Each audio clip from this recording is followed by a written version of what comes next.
Welcome to parents ambition GS channel. Parents ambition GS channel में आपका स्वागत है। यह वीडियो ठोस अवस्था का चौथा पार्ट है। अगर आप बाकी के पहले के जो 3 पार्ट हैं उनको नहीं देखे हैं तो पहले उनको देख लीजिए, फिर चौथा पार्ट आपको समझ में आएगा।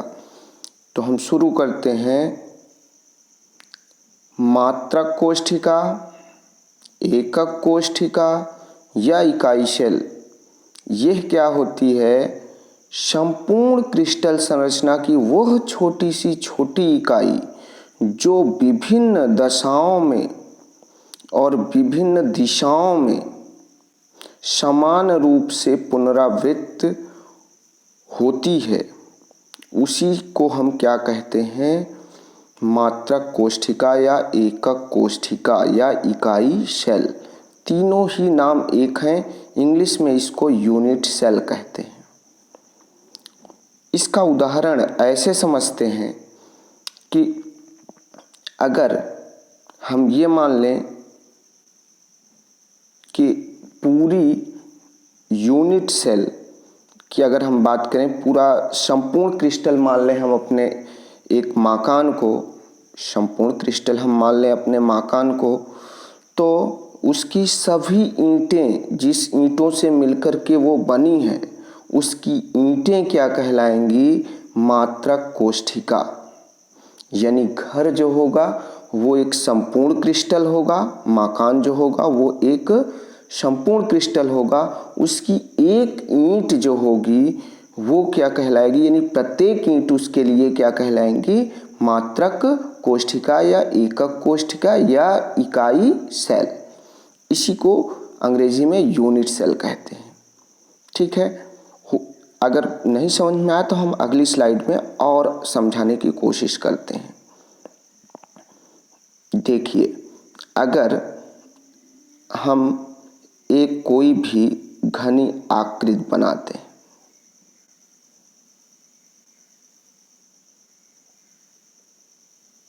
एक घनी आकृति बनाते हैं।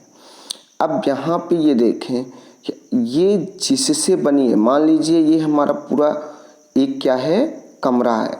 अब इसमें बहुत छोटी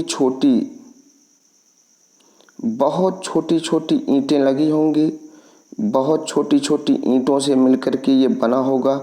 तो ये जितनी छोटी छोटी ईंटों से मिलकर के बना है ये यही क्या कहलाएंगी? Unit cell. यही क्या कहलाएंगी? ये कहलाएंगी यूनिट सेल। यानी यही है एकक कोष्ठिका।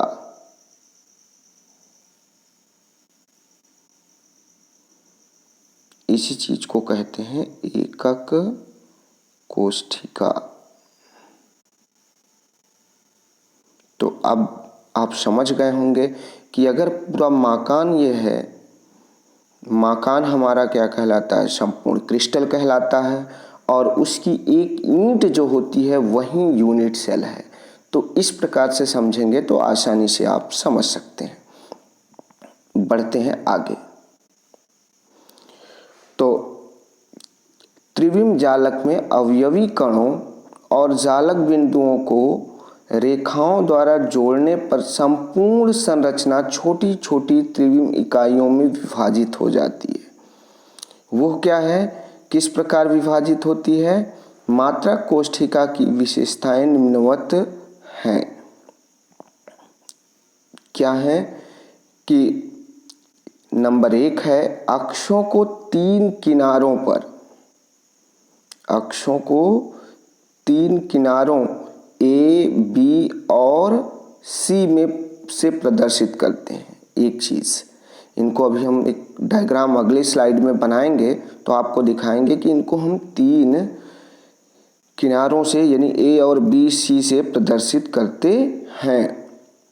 इसके अलावा ये हमेशा एक दूसरे से लंबवत होते हैं, यानी समकोणी होते हैं। ठीक, कभी कभी ये ऐसे भी हैं कि नहीं भी हो सकते हैं। ठीक है। दूसरी बात, इनके किनारों के मध्य एक कोण बनता है तो अभी हम बताएंगे कि जो कोण ए और सी, जो कोण बी व सी के बीच बनेगा उसे हम क्या कहेंगे? अल्फा। उसे हम क्या कहेंगे? अल्फा। और बीटा किसको कहेंगे? जो ए और सी के बीच बनेगा। और गामा वो बनेगा जो ए और बी के बीच बनेगा। तो उस कोण को हम क्या कहेंगे? गामा। इसको एक ऐसे तो समझ में आएगा नहीं, इसको एक चित्र के द्वारा समझाते हैं। देखिए किस प्रकार से इसको, मान लीजिए एक ये क्या है? घन है।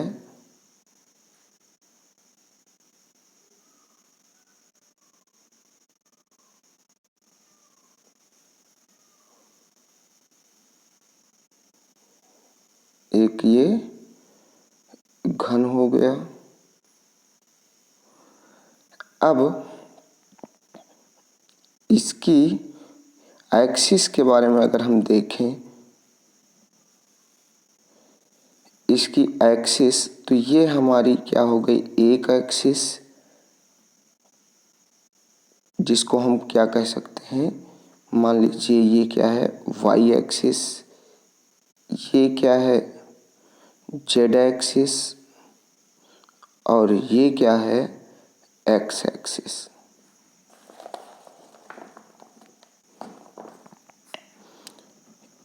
इसकी कोर को हम ए कहते हैं, वाई के कोर को हम बी कहते हैं, और जेड के कोर को हम सी कहते हैं।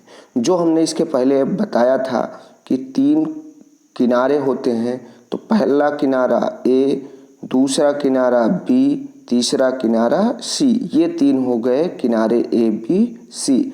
अब इनमें ध्यान से देखिए कि अगर हम ये देखें बी और सी, ये है बी और सी, इसको कुछ और कलर से हम दर्शा देते हैं। तो बी और सी को देखिए तो ये अल्फा है। इसके बीच कौन सा बना? अल्फा। अगर हम देखें ए और बी के बीच, ए और बी के बीच देखें तो ये कौन सा बना? गामा। और अगर ए और सी के बीच देखें तो ये बनेगा बीटा। इसी चीज को वहां समझाना चाह रहे थे। तो अगर आप देखें यहाँ पर तो ये दिख रहा है कि यहाँ पे 3 कोरे हैं, ए और बी सी, ये 3 कोरे हो गई। और इनके कोण जो हैं वो अल्फा बीटा गामा है। बस इतना ही समझना है। अभी इसी के बारे में हम बताएंगे अगले कुछ वीडियो में कि ये क्या होता है। कुल 7 क्रिस्टल जालक बनेंगे। इनके बारे में इन्हीं के आधार पर अल्फा बीटा और ABC के आधार पर बताएंगे कि ये 7 प्रकार के क्रिस्टल जालक बनाते हैं। वो हम अगले वीडियो में भी पढ़ेंगे। आते हैं, आगे बढ़ते हैं। तो मात्रक कोष्ठिका के प्रकार। मात्रक कोष्ठिकाएं कई प्रकार की होती हैं। तो अब सबसे पहले इनके हम अगर जालक बिंदुओं की यानी अवयवी कणों की, अर्थात अभी अभी हमने आपको बताया था कि ईंट की व्यवस्था के आधार पर इन्हें मुख्य 2 भागों में बांटा गया है। पहला सरल मात्रक कोष्ठिका, इसको अंग्रेजी में simple primitive basic unit cell कहते हैं। तो इसकी परिभाषा देख लेते हैं। वे क्रिस्टल जालक जिनमें अवयवी कण केवल मात्रक कोष्ठिका के कोनों पर स्थित होते हैं, सरल मात्रक कोष्ठिका कहलाते हैं। तथा सरल मात्रक कोष्ठिका युक्त जालक को सरल क्रिस्टल जालक कहते हैं। बात समझ में आ गई होगी। इसको हम ऐसे समझते हैं एक चित्र के द्वारा। मान लीजिए ये क्या है, एक घन है। चित्र बच्चों ये तुरंत दिखेगा, वीडियो में दिखेगा, इसके बाद ये चित्र नहीं दिखेगा, क्योंकि हमारे पास इतनी टेक्नोलॉजी अभी नहीं विकसित हुई है। इस वजह से वीडियो में ही इसको समझने का प्रयास करें। बाद में ये फिगर नहीं दिखेगा तो आपको ये हो सकता है कि ये कैसे समझाया गया, तो इस वजह से इसको वीडियो में ही समझने का प्रयास करें। देखिए, अब सरल मात्रक कोष्ठिका क्या है कि जिसमें केवल इसके कोनों पर ही स्थित होते हैं कौन, अवयवी कण। तो मान लीजिए एक अवयवी कण एक कोने पर, दूसरा अवयवी कण दूसरे कोने पर, तीसरा कोना, चौथा अवयवी कण चौथे कोने पर, ये अवयवी कण अगले कोने पर। इस तरीके से देखिए तो ये 8 कोनों पर एक एक अवयवी कण है। तो ऐसे को हम क्या कहते हैं, सरल मात्रक कोष्ठिका। इनको क्या कहते हैं, सरल मात्रक कोष्ठिका।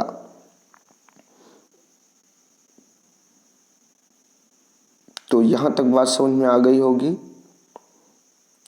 कि सरल मात्रक कोष्ठिका क्या होती है कि जिनके केवल कोनों पर, यानी कि जो हमारे कोने होते हैं यानी कोण होते हैं, उन्हीं पर अवयवी कण लगे होते हैं। केवल ये जो हम रेड कलर से दिखाए हैं वो क्या है, वो अवयवी कण है।